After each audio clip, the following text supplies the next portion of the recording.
The great joy and the great blessing in this is when he says, I will not give my glory to another. In the New Testament, the word glory has two meanings. One of them is the manifest presence of Jesus, and the other that is a credit due to his name. In that passage it's saying, God will not give his credit to another. Here is the wonderful joy about understanding that principle.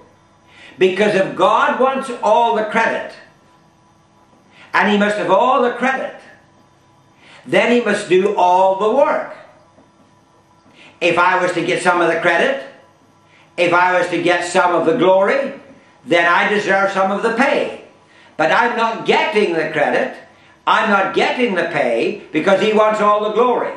So do you see how wonderful that is? It's not an arrogant thing, it's a faith thing. It's so good to know, Lord, you will get all the glory, therefore you do all the work. You don't want me to do the work because you want to do the work in me, and now you get all the credit and all the glory. And so you see, God gets the glory, therefore he does all the work. He works in me.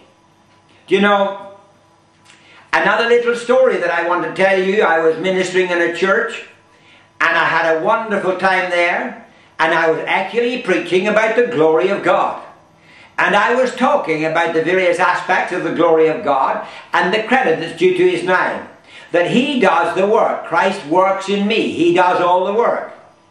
Just as Jesus said to his disciples when they said to him, what must we do to work the works of him who sent you? Then Jesus said, all you have to do is to believe. This is a faith issue. I'm doing the work, you just believe in the work. And I'm preaching that in this church. I came back after a wonderful weekend. Several months later, the pastor of the church rings me up.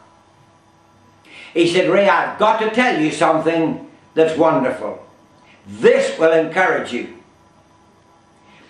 The church has been going through a bit of a transition, and I find myself working more and more and longer and being stressed out. I found my anxiety levels rising because of the things that we needed to do and what we were committed to. And my 9-year-old daughter, she's following me around the office and helping me, and I'm expressing my anxiety, and I'm bustling around, and I'm working like I am in a whirlpool of activity. And finally, my young daughter looks up at me, 9 years old, and she says to me, Dad, you didn't listen to the preacher, did you? He said, what are you talking about? She says, Dad, I remember that we had a preacher over here several months ago. And he said, if God is going to get all the credit, then he must do all the work. And I think you've forgotten that, Dad. Because you look like you're doing all the work now. And I can see you being very anxious. And I think you need to listen to that message again.